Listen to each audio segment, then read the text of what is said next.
Gremo naprej. Če kaj poznate Aidejo, če kaj poznate glavne junake soustvarjalce tudi Dialog podcasta, poznate tudi njega. Andrej P. Škraba, strokovnjak za kriptovalute in ustanovitelj podjetja Astra AI. V svojem predavanju zdaj nam bo predstavil, zakaj ima Bitcoin ključno vlogo pri človekovih pravicah. Andrej, malce sem skrajšal tole napoved, da ostane tudi tebi več časa, vsekakor dobrodošel tudi med nami in prosim en aplavz za Andreja P. Škrabo.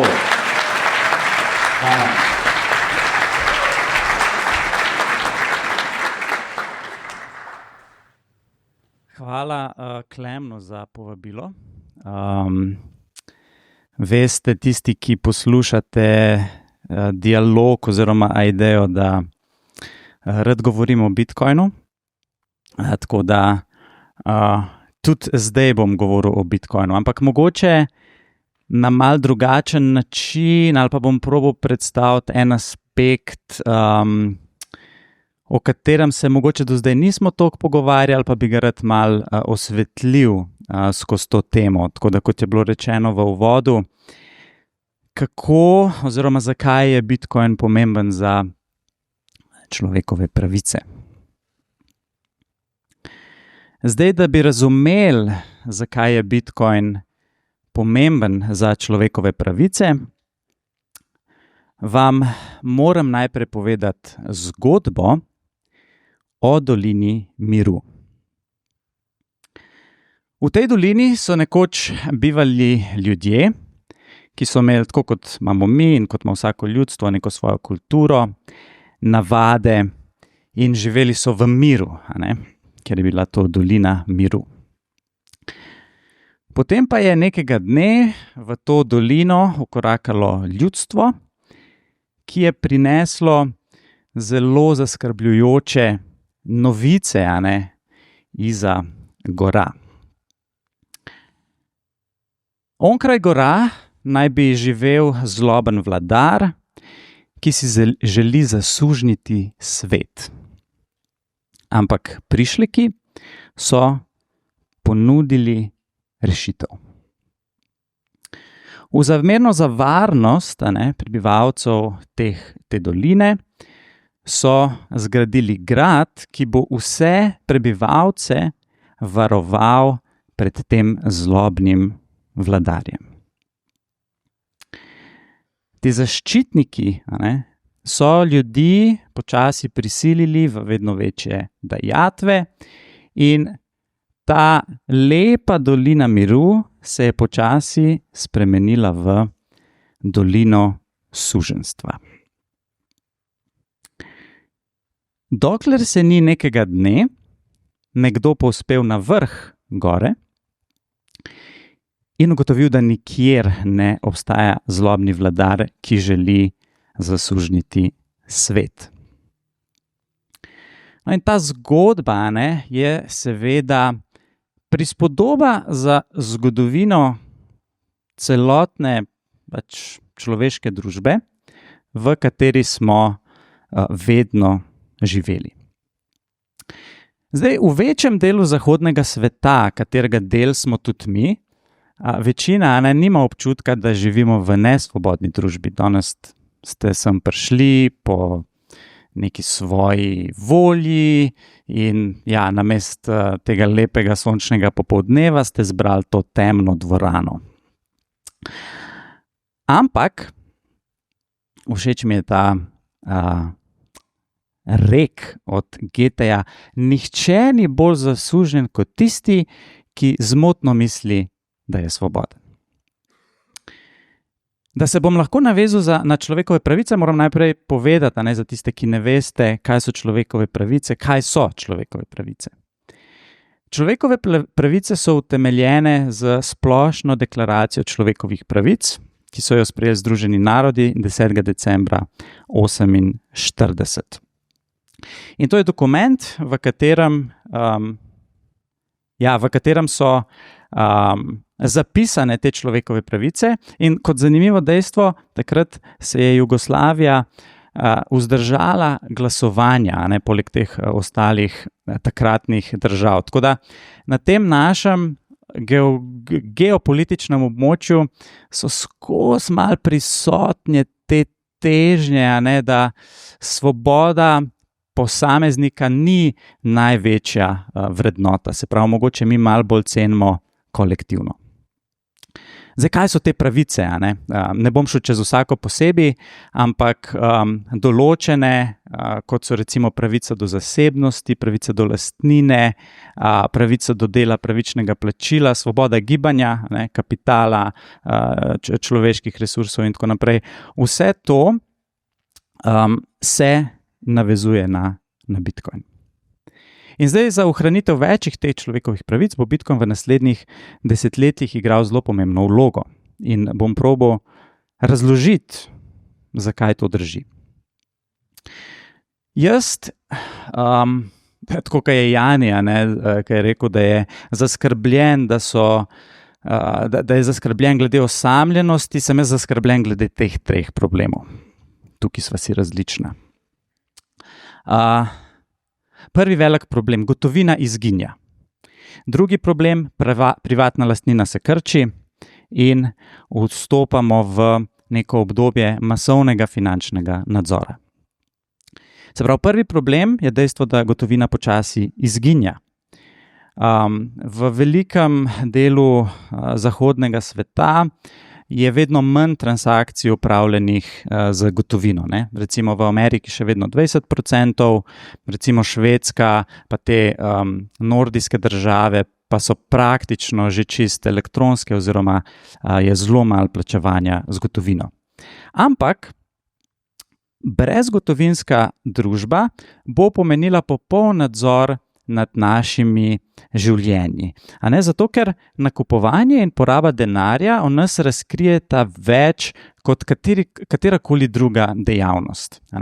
To, kar to, kar počnemo na spletu, pa vse podatke, ki jih brezplačno v bistvu delimo velikim tehnološkim velikanom, je plat enega velikega marketinškega oziroma oglaševalskega stroja, ki potem te podatke o nas prodaja naprej oglaševalcem in tako mi pač danes nakupujemo. In to, kamor date vi denar, je v bistvu končna faza tega, da se o vas izdeluje nek profil in se vas tako lahko tudi kvalificira kot nekega človeka. Drug velik problem je dejstvo, da privatna lastnina je vedno bolj na udaru. Recimo World Economic Forum je imel ta zelo tak pomenljiv quote oziroma neko izjavo so dali, da do leta 2030 si ne boš lastil ničesar, ne boš imel privatnosti, ampak življenje ne bo boljše. Življenje pa ni bilo nikoli boljše, kot pač v tej situaciji, pa mislim, da ta diaboličen pogled pove vse. Posamezniki bodo tako vedno bolj odvisni od vlad in korporacij. Mi si danes že težko predstavljamo življenje brez tega, da smo zelo močno odvisni od storitev, ki nam jih dajo korporacije, ampak v resnici smo pa zelo odvisni od tega, v kateri državi živimo, v kateri jurisdikciji se v resnici nahajamo. In tretji velik problem, ki je bil prej omenjen, je finančni nadzor, se pravi, vedno bolj smo kot posamezniki, kot podjetja, kot kakršnakoli entiteta podvrženi vedno večji regulaciji, stopnji birokracije in temu centraliziranemu finančnemu nadzoru. Bom dal samo par primerov. Velikokrat smo se tudi že v dialogu pogovarjali o tem kitajskem sistemu družbene bonitetne ocene, se pravi, s tem, ko na kitajskem vsi uporabljajo WeChat, so profilirani in v bistvu kitajska vlada ve o svojih državljanih vse in praktično tam neke privatnosti ni. Spomnimo se lahko v času covida, ko so bančni lobby je povsod. Ko so kanadski tovornjakarji, protestirali proti ukrepom in so jih hoteli ljudje podpreti z donacijami in so jim zamrznili bančne račune. Pa je ta zelo famozni travel rule, Financial Action Task Force je ena administrativna entiteta v Evropi. Pol pa tole, o tem se zdaj počasi vedno več govori, se pravi CBDC, to ni neka droga, to je Central Bank Digital Currency, se pravi, to je nekaj, kar bi centralne banke zelo rade vzpostavile v naslednjih letih oziroma desetletjih. Tako da, če si eno stvar malo bolj raziščete iz tega predavanja, dajte raziskati, kaj bo CBDC in probite ugotoviti, koliko slabo bo to. Zato, a to kaj zveni znano? Morda smo mi živeli v dolini miru, ampak zdaj moramo za večjo varnost, ker vedno, kadar mi ljudem odvzamemo neko mero svobode pa neke pravice, naredimo to za večjo varnost. In zdaj mogoče se moramo mi odpovedati varnosti za to, da bomo dobili neke... odpovedati se moramo določenim svoboščinam, da bi dobili večjo varnost. Ampak, kdor se odpove svobodi za večjo varnost, ne zasluži ne svobode, ne varnosti. To je pa rekel Benjamin Franklin. Kaj je rešitev? Kot je povedal naslov tega govora, jaz mislim, da je rešitev za neko civilizacijo prihodnosti, ne bom rekel družbo, ampak za civilizacijo prihodnosti, kjer obstajajo zelo napredne tehnološke rešitve, kjer človek mogoče sploh ni več človek, tak kot je danes, ampak je zmes neke umetne inteligence, interneta, tehnologije, ne živi več samo na Zemlji, se pravi nek multiplanetary species. Je po moje to neizogibno. In ta ideja se zdaj zdi nemogoča, ampak v zgodovini smo državo že ločili od religije in ta prehod iz srednjega veka v renesanso je bil točno to, se pravi nek odmik oziroma nazaj zanimanje človeka za naravo, vesolje in takrat se je tudi tržna dejavnost predvsem v Evropi zelo povečala. Rad bi vas spomnil tudi na to, da država, kot sem zdaj našteval, posega v prosti trg, se zadolži, ustvari inflacijo, v avtoritativnih režimih zamrzne bančne račune, zvišuje davke in pa prepreči donacije sredstev. Ampak verjamem, da se zdaj tega vsi že zavedate. Kakšna je moja napoved prihodnosti? Zdaj zelo mi je všeč, da bo to posnet in bomo lahko to pogledali v prihodnosti in bomo videli, a sem imel prav oziroma koliko sem se motil. Jaz mislim, da bomo imeli v prihodnosti 3 oblike denarja. Eno bo državni denar, se pravi to, kar smo mi tega, česar smo mi navajeni danes, se pravi evro, dolar, se pravi valute suverenih držav. Potem mislim, da bomo imeli denar korporacij. To bo, če se spomnite projekta Libra, Meta oziroma Facebook, takrat je hotel neko svojo valuto narediti, pa je pol to propadlo, ampak mislim, da s tem, ko imamo mi neobanke, Revolut, N26, ko imamo Apple Pay, Google Pay, ko se v ekonomiji vedno bolj uporabljajo stablecoini oziroma stabilni kovanci, da bomo prišli v neko dobo, ko boš imel denar neke korporacije, Se pravi, boš imel neko denarnico, kjer boš v nekih tokenih lahko trgoval na teh zelo velikih družbenih omrežjih. In potem bomo imeli denar ljudi in to je Bitcoin. In Bitcoin pomeni, da bomo ljudje, mi, imeli denar, ki ga oblasti ne morejo cenzurirati, denar, ki ga vlade ne morejo razvrednotiti, denar, ki ga korporacije ne morejo monopolizirati, denar, ki ga ni mogoče enostavno množično nadzorovati, denar, ki ga ne morejo ustaviti državne meje in denar, do katerega lahko dostopa vsak. In če se zdaj v vaših glavah ali pa med vami v glavah določenih posameznikov poraja nek dvom, pa kaj ta Škraba govori, to se mi ne zdi smiselno. Mislim, da samo ne veste dovolj o temu, iz kje denar sploh izhaja. In ta govor ni zato, da vam jaz to povem, ampak zato, da vas navdušam, da začnete o tem razmišljati in to raziskovati. Zato, ker to je eno področje vašega življenja, ki zelo močno vpliva na vas, ampak mi kot ljudje dajemo ful ene pozornosti v svojem življenju drugim stvarem, ne ukvarjamo pa se s tem, iz kje denar prihaja. In zato je Bitcoin pomemben za človekove pravice. Bitcoin je trenutno edina dovolj razvita tehnologija, ki lahko denar loči od države. Ampak najprej moramo mi sami za to poskrbeti. To je neko gibanje, ki ne bo top-down gibanje, ampak bo bottom-up. Se pravi, mi kot posamezniki se bomo mogli zavzeti za to, da se bojo te trendi začeli dogajati.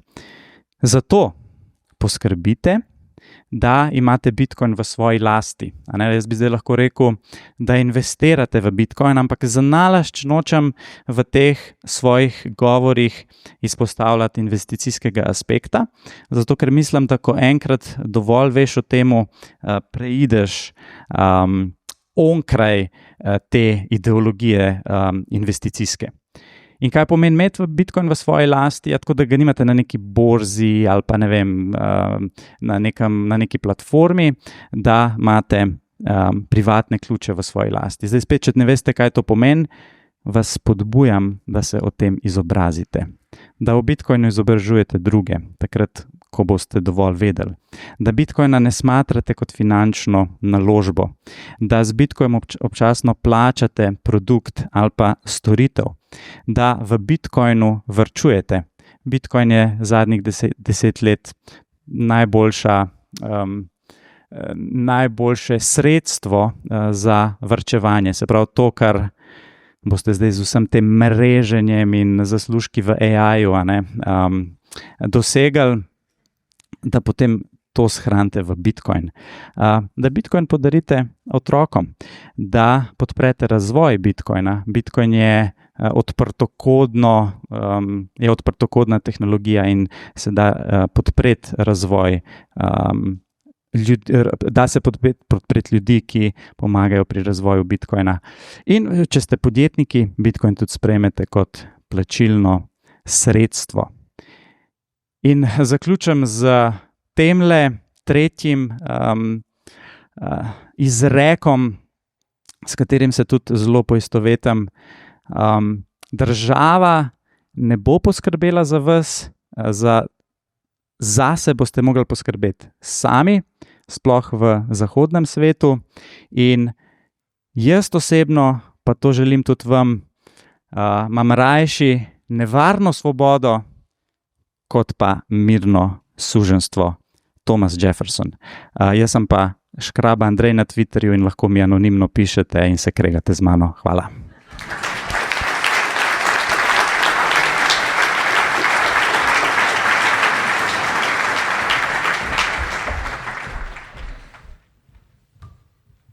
Ne. Aha, takole. Ok. Ja, v bistvu sem jaz tudi prvič slišal ta tvoj govor. Pogovarjala sva se itak ure in ure že o tem, tako da jaz mislim, da je tvoja intuicija prava okoli tega, se poistovetim z njo. Zdaj pa ne vem, imava dve opcije, ali greva takoj na vprašanja? Tvoja ali vprašanja publike? Njihova. Kakor hočeš. No, dajmo eno roko gor, pa če ne bo, je. Najboljšemu vprašanju bom eno knjigo podaril, sem jo prinesel. Najboljšemu vprašanju. Ja, se bom pol odločil. Evo, tamle je ena roka. Ja. Deva tako, eno vprašanje oni, eno vprašanje jaz, ker Ja. vmes sem si malo zapisal stvari. Eno registrsko, a je dodatna? A ja. Živijo, jaz sem Miha. Mi je bil dober govor, sicer jaz sem kar nekaj časa se tudi posvetil tej temi, pa ga tudi razumem na ta način kot ti. Edini ne razumem pa tega, kaj se pri Bitcoinu razvija, pa kdo to razvija. Pač ta del mi sploh ni jasen, ker vem, da se to dogaja, ampak dolgo časa sem mislil, da je Bitcoin v bistvu sam bil ven dan in da je to zdaj to. A veš, kaj mislim? Ja, hvala za vprašanje. Bitcoin ima GitHub, tako da lahko se vidi, kaj so bili, ne vem, kaj so recimo zadnji komiti. BIP je ena kratica, če te to zanima, se pravi Bitcoin Improvement Protocol. To pomeni, da lahko vsak kdo predlaga izboljšave te kode, a ne? In potem se lahko tisti, ki poganjajo Bitcoin Core, se pravi, to je nek software, ki ga moraš poganjati, če imaš node oziroma vozlišče za to decentralizirano omrežje, in tako v bistvu ti glasuješ za to, a boš podprl neko novo verzijo tega protokola. So pa najbolj aktivni developerji, ki razvijajo na Bitcoinu, so pa ponavadi na X-u, tako da lahko iščeš samo Bitcoin developer ali pa Bitcoin Core developer, pa lahko začneš slediti tem ljudem. Ampak tako mogoče, kaj se zdaj največ razvija, v bistvu Lightning Network, to je del v bistvu Bitcoin omrežja, kjer je glavni cilj narediti transakcije, povečati število transakcij, ki se lahko dogajajo, in pa poceniti te transakcije. Tako da razvoj je definitivno zelo živ, se pa dogaja počasi, ne, zato ker to je zdaj en tak velik sistem, kjer je konzervativnost neka, se preferira konzervativnost, dajmo tako reči. Se pravi, da se te spremembe delajo počasi, pa če so smiselne, se pač naredijo. Se pravi, ni v smeri, ne, tako kot imajo mogoče kakšni zasebni projekti, kjer je ful nekih sprememb, pa skozi neki update. Se pravi, Bitcoin se počasi razvija.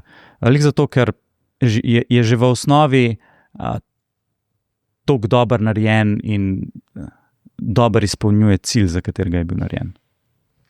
Veš, kaj sem dostakrat razmišljal, pa tudi zdaj, ko sem poslušal tvoje predavanje, to je ena od slabosti, kako je bila ta stvar zastavljena, da ima ime zapisano z veliko začetnico, pa da gre za brand, ki ima svoj logo.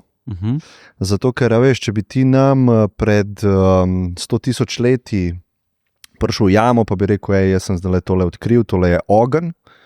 Ogenj je z malo začetnico, ne? To je v bistvu neki Zoom, odprt protokol, tako se ga naredi, vsak ga lahko naredi, jaz ga ne morem zaščititi. Ali pa če bi ti tukaj predaval tiskarski stroj, producira lahko ful knjig in ni dobro, da ima samo cerkev opcijo prepisovanja knjig in da ljudje ne znajo brati. To bi ljudje bolj začutili v smeri, ok, to je pa ena ideja, odprtokodna, to je nek protokol, to je v bistvu nekaj, kar živi v vesolju, ne? Ful se sliši preveč kot brand, kot mogoče religija, kot, a veš kaj hočem povedati, ne? Se mi zdi, da je to ena slabost, da lahko nekdo, ki nima toliko znanja okoli tega, začuti. Nekdo mi nekaj prodaja, nek brand, ne? Če mogoče par misli daš na to temo. Veš kaj, mogoče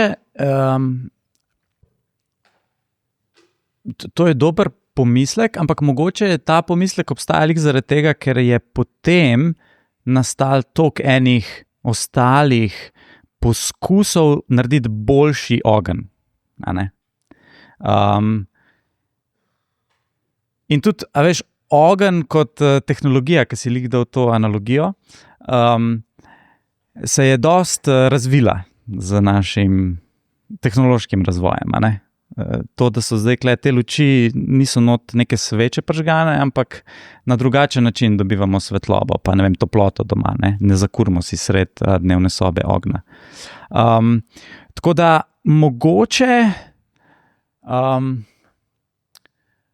je pač ta odprtost Bitcoina kot protokola povzročila to, da je nastalo ful enih poskusov in okrog tega se je pol zgradila pač neka ta kriptoindustrija. Ampak jaz hočem to ful ločiti tudi v teh svojih predavanjih ali pa če me povabijo na kakšne take podobne dogodke, se probam zelo otepati tega, da govorim o kriptovalutah, ampak da govorim o Bitcoinu, ker hočem poudarjati, da to je neka tehnologija, tudi nočem to govoriti o tem investicijskem aspektu, ampak bi res pozornost rad usmeril točno tja, kamor si ti zdaj nakazal. Se pravi, da je to nekaj, kar živi v vesolju in od tega imaš lahko ti kot posameznik korist, zato ker imaš toliko slabih aspektov, če uporabljaš fiat denar, ki ga imamo danes. Kaj si pa slišal kot nek najboljši protiargument za to idejo v svojih letih? Se pravi, da Bitcoin ni v redu. Ja, veš kaj, ker jaz v bistvu, kaj zdaj delam na podcastu, Ja. Ljudi, ki vodijo državo, pa imajo vpliv, a je to predsednik NLB-ja, je to bivši predsednik vlade, ali je to zdajši predsednik vlade. In vedno probam Bitcoin omeniti, zato da dobim malo feelinga, kje so mentalno s tem, koliko vejo o tem. In sem vedno nekako, se lahko povem direktno, razočaran v bistvu nad znanjem, recimo, ali pa celo protiargumentov ni, ampak je samo ne verjamejo v to. Pa kaj malo globje podrezaš, vidiš, da ni znanja od zadaj za argumentom. Mislim, protiargumenti, mogoče tako tri stvari bi izpostavil. Eno je ta, da težko je dobiti protiargument, ker je lih taka nevednost okrog tega, zato ker to je zapletena stvar. To je tako, kot če se gremo pogovarjati o jedrski energiji, moraš nekaj pač vedeti. In tukaj Bitcoin združuje toliko enih aspektov, ki jih ljudje ne razumejo, ampak tudi, mi dost v tem modernem svetu ne razumemo. Se tudi Wi-Fi-ja tako redko kdo zna razložiti, kako zdaj ti dobiš po zraku podatke. Tako, to skoraj noben ne zna razložiti. Ampak če imaš 5G, pa ti nekdo hoče prodati Wi-Fi, pa si tako, zakaj pa to rabim? A veš, kaj mislim? Ja, razumem. No, ampak sam da dokončam to. Se pravi, eno je to, da je že težko dobiti dober protiargument, se pravi, dobrega sogovornika na to, ampak kaj pa so recimo taki protiargumenti? Eno je res, vidiš ta opranost, s to keynesijansko logiko, da v bistvu inflacijski model monetarizma je nekaj, kar mi imamo in nič drugega ne more biti alternativa temu. Se pravi, ta prepričanost, da večja količina denarja v obtoku je dobra. Ne sme biti preveč, ampak tako neka ta srednja ali pa neka, 2 do 3% inflacija letno, da to je pa v redu. Pa še en je pa v bistvu, je pa tako, mi vemo, da so zdaj, da je situacija slaba oziroma da ni vzdržna, ni vzdržna. In Bitcoin obljublja nek boljši mehanizem za razdeljevanje vrednosti v družbi, ampak prehod ni jasen oziroma je tako vzbuja nek strah. Saj lahko bi imeli sam, kako boš ti zdaj, prešel iz tega krča inflacijskega sistema, ne znamo si mogoče tega kot družba čisto dobro predstavljati. Tako da to recimo so neke take 3 tematike, ki sem jih zaznal skozi leta.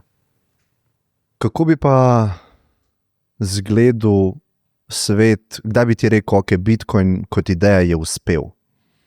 A veš, tiskarski stroj je uspel, Ja. internet kot protokol je uspel, Ja. to se lahko vsi strinjamo, noben ne bi rekel, ne, ni. Ja. Kako bi izgledal to, da uspe? To bi izgledalo tako, da večina bolj verjame v Bitcoin kot v fiat. Se pravi, da reče, jaz rajši vidim, da imam v lasti Bitcoin, Da rajš hranim vrednost. tako kot na bančnem računu, v zlatu, v nepremičninah in tako naprej. Ne? Okay. To bi rekel, da bi bila zmaga in vem, da od tega smo mogoče ful oddaljeni, mogoče pa tudi ne. Jaz vedno, dostakrat povem to zgodbo svoje babice. A ne? Moja babi je prodala stanovanje malo pred covidom, oziroma kar pred covidom, ampak je imela zdaj ta denar na banki. In jaz sem takrat že pred covidom začel razmišljati, ok, to ni ful dobro, zato ker vemo, ok, imaš to inflacijo, 2-3%, ki si rekel, ampak to je uradna. V bistvu je, če bi gledal cene stanovanj, takrat ga je ona prodala, pa pol vsak let je več kot 2-3%. Ne? Pa še stroški življenja se ti zvišujejo. Ne? In se rekel, ok, v obveznicah ne vem toliko, ker je tretiran kot neko varen način hranitelja vrednosti. In pa se je pa COVID zgodil. In za reševanje te krize, ker smo cel svet dejansko pauzirali za nekaj časa, je bila ideja, da spumpamo veliko denarja v sistem. In ko ti pumpaš denar v sistem, to pomeni, da ga ustvariš na novo in znižaš vrednost obstoječega denarja. Ne? In moja baba je imela pač, to so prihranki, oziroma niso niti prihranki, to je vse, kar si v življenju naredil. A ne? In sem ji predstavil idejo Bitcoina. Ne? Okay. In je rekla, ok. En aplavz za Klemnovo babi. To ji bomo pokazali.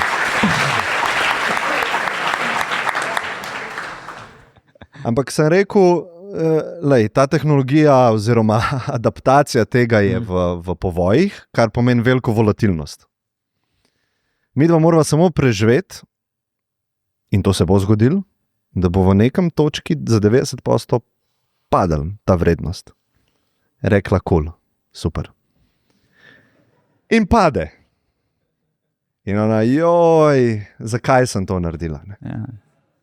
Sem rekel, babi, to sva se pogovarjala, lahko zdaj prekinva, pa ti jaz pokrijem izgubo, ampak točno to sva se pogovarjala.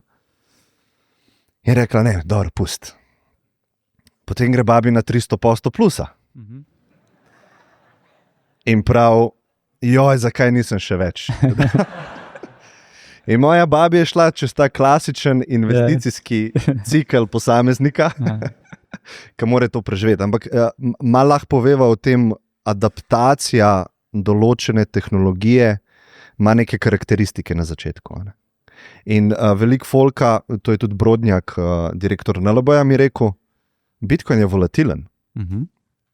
Če gledaš en teden. Ampak če raztegneva, je to edina stvar, ki ti je hranila vrednost zadnjih 10 let. Razen delnice, če si znal ta prave kupiti, no, ampak tako. Ne, se tukaj v bistvu nimam kaj dosti za dodati, ker si zelo dober to povzel. Ampak, ne, ampak adaptacija, to sem hotel, da se plošči, če lahko malo. Ja, mislim, seveda je zdaj v ospredju špekulativni aspekt. In z vsako tako novo stvarjo, a veš, tudi na začetku, ko je internet prišel, smo imeli mogoče prvih 10 let neko zelo špekulativno obdobje, ki je rezultiralo dejansko v krizi, se pravi dot-com bubble, ki se je zgodil. Bitcoin tukaj ni nič drugačen, lih zaradi tega, ker je to kompleksna stvar to, se pravi, moraš si vzeti nekaj časa, moraš vedeti ali pa razumeti, kaj sploh počneš s tem, ko rečeš, ok, jaz bom zdaj neko določeno količino svojega tega fiat denarja bom pretopil v Bitcoin. Ampak zdaj to obstaja 16 let. Je ta volatilnost vedno manjša, še vedno je zelo velika, ampak tako, kot si rekel, vsaka tehnologija gre skozi ta adoption cycle, se pravi cikl posvojitve. Ne? In tukaj se dogaja enako, se pravi, vedno več ljudi bo to uporabljalo, vedno več ljudi bo to videl kot alternativo temu sistemu, v katerem smo, in potem bo tudi cena oziroma vrednost, ne cena, ampak vrednost bo rezultirala v tem, da bo vedno bolj stabilna. Ne? In tukaj še vedno, ko pogledam v dvorano, ne, je dost mlada generacija to, in če iščete nekaj, kar bo držal vrednost ali pa je celo plemenitelj na dolgi rok, bi res to svetoval. Ne? Pa večkrat rečejo, to ni finančni nasvet, ampak je finančni nasvet. Pač je finančni nasvet. Mnenja predavateljev ne odražajo nujno. Tako, organizatorjev konference. Ne, se strinjava. Ok, še kakšno vprašanje? Aha, zdaj je pa nekaj več. Ja, kakšno knjigo podariš? Fiatni standard. Fiatni, to je ta nova. Ja. Mislim, novejša od Bitcoina. Druga je bila, ja. Živel, jaz sem Peter. Živel. Ja, super. No, jaz sem pro Bitcoin, go seller, ampak jaz moje mami ne morem prepričati, da kup Bitcoina, ne. Ja. Da svoje life saving noter. Am daš lahko 5 razlogov, zakaj mora to narediti. Ja, prvo, če ima rada svojega sina, drugač not gonna make it, ne.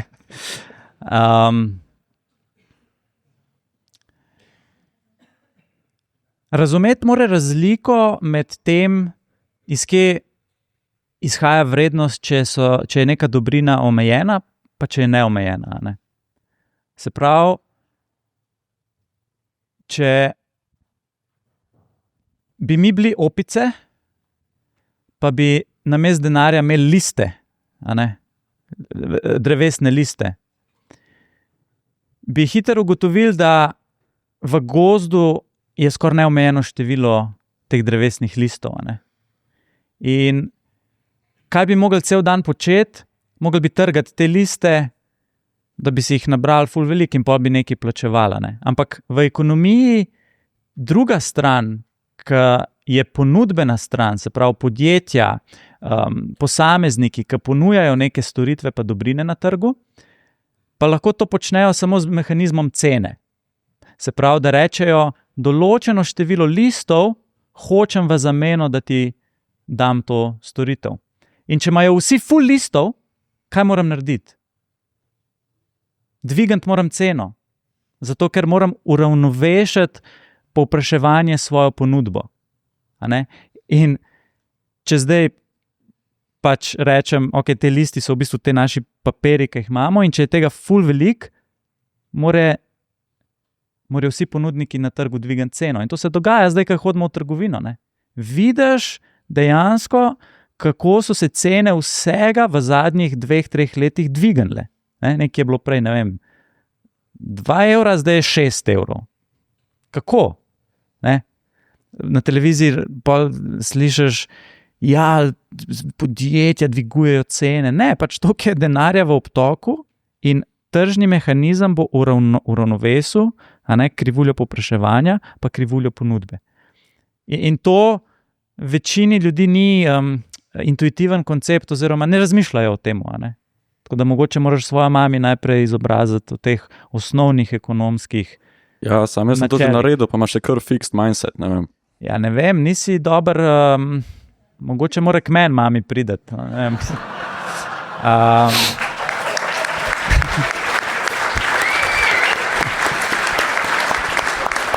Hecam se. To je bila neslana šala. Moja mama je 55. 55? Ja, to je generacija, ki jo je najtežje prepričati, to sem ugotovil. Ne vem, njim so tako dobro upravili možgane v prejšnjem sistemu, da ja, probably they will not make it. Ne vem. Mogoče ji moraš dati kakšno knjigo? Ja, samo ona že noče sploh spremeniti začetnega koncepta, kaj je denar. A ne? Mogoče ti lahko njej rečeš, mami bova vložila v zlato, pa ti vložiš njen denar v Bitcoin, ne? Ampak za zlato pa je, ampak ne razume pa Bitcoin. No, vidiš, pol pa samo, se pravi, temu se reče, kaj neka diverzija družinska, ne? Kjer pač z nekim, kako se reče, pretentaš svojo mami v dober namen, ne?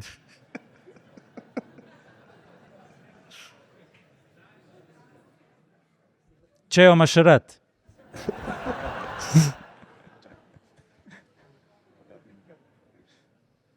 Imam je še, ampak smo imeli full rok, pa želim dati priložnost. Dober dan, Živjo. Snežka. Jaz pa imam obratno vprašanje, jaz sem pa mama. Pa ravno sem dobila obvestilo, da si je moj sin 12-letnik inštaliral aplikacijo Saving Money. Tako da, pa če je smiselno, da bi jaz njemu predlagala oziroma odprla račun, da si svojo žepnino v bistvu vlaga, varčuje v Bitcoinu. Ja, mislim, da lahko s tem zaključimo, ne? Ne, hecam se. Ja, start early je eden najboljših nasvetov, ki se jih lahko da, ne? Se vemo, zdaj se je Warren Buffett upokojil, ampak on ima tako bogatstvo tudi zaradi svoje starosti, ne? Tako da, če imate sina 12-letnika, ki bi lahko nek del svojih prihrankov ali pa nek del denarja na dolgi rok začel vlagati, ne? Boste verjetno naredila eno najboljših odločitev, kaj lahko naredite kot starš, ne? Se pravi, temu mogoče se reče, za večino ljudi bi to mogoče bila najboljša metoda, kako začeti varčevati v Bitcoinu, in temu se reče DCA metoda. To je dollar cost averaging, to pomeni, da na neko določeno časovno enoto vi vsakič nek enak znesek ali pa pač po svojih zmožnostih pač vlagate oziroma kupujete Bitcoin. In do zdaj, kakršnekoli mi neke analize naredimo, je to skoraj najboljša metoda, pa tudi dosti mirno spiš ob tem, zato ker veš, da boš skozi to počel na neko zelo dolgo... Ljudje smo zelo slabi v tem dojemanju dolgega roka. Mi dostikrat zelo precenjujemo, kaj lahko naredimo v enem letu, pa zelo podcenjujemo, kaj lahko naredimo v 10 letih. 10 let za človeka je tako, slepi smo za dolgo obdobje. In vaš sin bo čez 10 let star 22 let. In če bo on naslednjih 10 let, tudi če bo to zelo majhni zneski vlagal, je to lahko več kot 10x, 20x. Tako da to predavanje bo posneto in zelo mi je všeč, da ste to vprašala, ker če se boste odločila za ta korak in res dosledno temu sledila, bo sin pri 22-ih sigurno bogatejši kot njegovi vrstniki.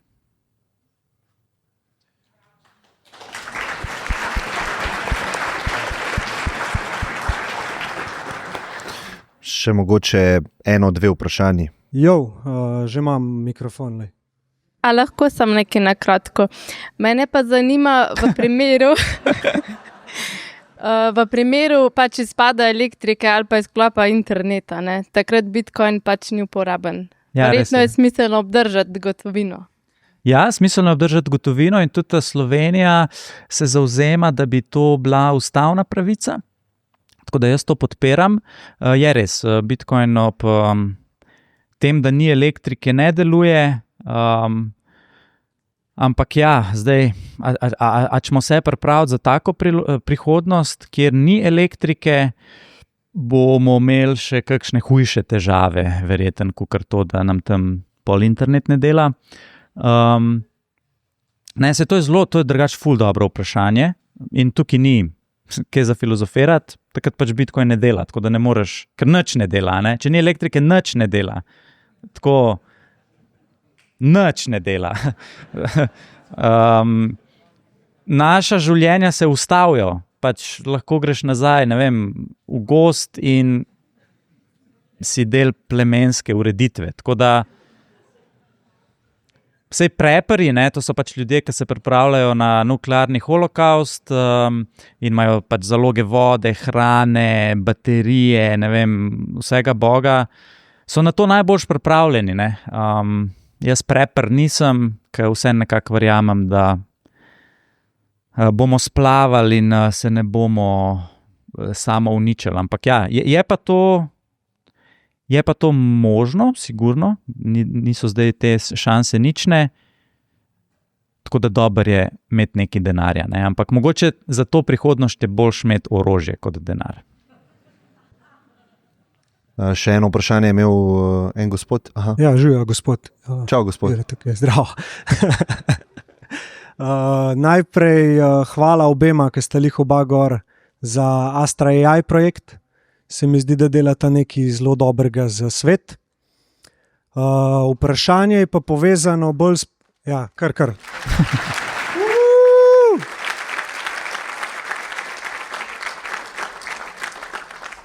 Vprašanje je pa bolj povezano nekako tudi s podjetništvom. Zdaj, če ti hočeš odpreti svoj biznis, pa je lahko to SP, lahko je to zavod, lahko je to DOO, karkoli, je eden izmed pogojev za odprtje bančnega računa.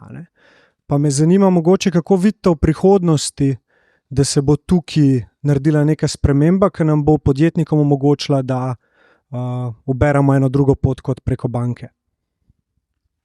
Ja, hvala, to je dobro vprašanje. Ja, res je. Se pravi, če se hočeš ekonomsko udejstvovati, tudi če hočeš imeti službo, se pravi, redno zaposlitev v Sloveniji, moraš imeti bančni račun. Se pravi, moraš odpreti račun pri banki. Še vedno pa mislim, da so zadnji podatki, koliko ljudi je unbanked, to je beseda, da nimajo ljudje dostopa do banke. To recimo pri nas ni problem. Greš v banko, odpreš račun. Ampak velik del sveta, mislim, da zadnji podatki so nekaj 1,5 milijarde do 2 milijarde ljudi nima dostopa do bančnega sistema, in Bitcoin je pač lahko tukaj je alternativa. No, ampak da odgovorim na to vprašanje. Tukaj je Evropa kontinent, kjer je ta regulacija najhujša oziroma smo najbolj nesvobodni v tem smislu. Zato, ker bom dal primer, Stripe, verjetno tisti, ki ste podjetniki ali pa imate neko spletno prodajo, veste, kaj je Stripe, to je plačilni procesor, da ti kot biznis lahko začneš, tako oni ti omogočajo v bistvu zelo enostaven način, da takoj začneš sprejemati plačila od ljudi. Se pravi, so nek umestni člen med tvojimi strankami pa tvojim bančnim računom, se pravi, da se lahko plačila izvajajo. In recimo oni so zdaj, lih ta teden so podprli stabilne kovance, se pravi USDC, nativno, se pravi v svojem produktu, kar pomeni, da so zdaj podjetja, vsaka imajo Stripe, dobila v bistvu dostop do teh tračnic, se reče. In lahko pa posluješ v teh stablecoinih stran od fiat sistema. To pomeni, da so transakcije hitrejše, bolj poceni, pač dosti velik prednosti je tukaj. In tako so zelo lepo napisali, dosegljivo v 101 državi na svetu. In pa, ko greš gledati, ta seznam ni nobene evropske države. Tako da tukaj smo mi, ki delujemo poslovno v Evropi, smo že na nek način oškodovani, ker smo nekako izvzeti iz tega. Tako da jaz mislim, da edini... Prosim? Zaščiteni smo. Zaščiteni smo, bolj smo varni, tako je. Tako da naša edina možnost, če hočemo tukaj poslovati, pa če smo se odločili živeti v Evropi, je, da smo zelo kritični do tega, pa da probamo pritiskati na odločevalce, ki se o tem odločajo. Tako da tukaj pa neka ta pasivnost ne pride v poštev, tukaj moraš biti proaktiven, pa mogoče vedeti, kam pisati, komu pisati. Tudi zdaj, recimo, ko je bil ta predlog zakona obdavčitve kripta, ne, pa teh kriptosredstev, smo se pač eni posamezniki za to aktivirali. Tako da mi smo zdaj v starosti, ko se bomo mogli začeti aktivirati, tudi politično, ker če ne, nam bodo pač neke klike spet ugrabile to državo in pač ugrabile našo prihodnost.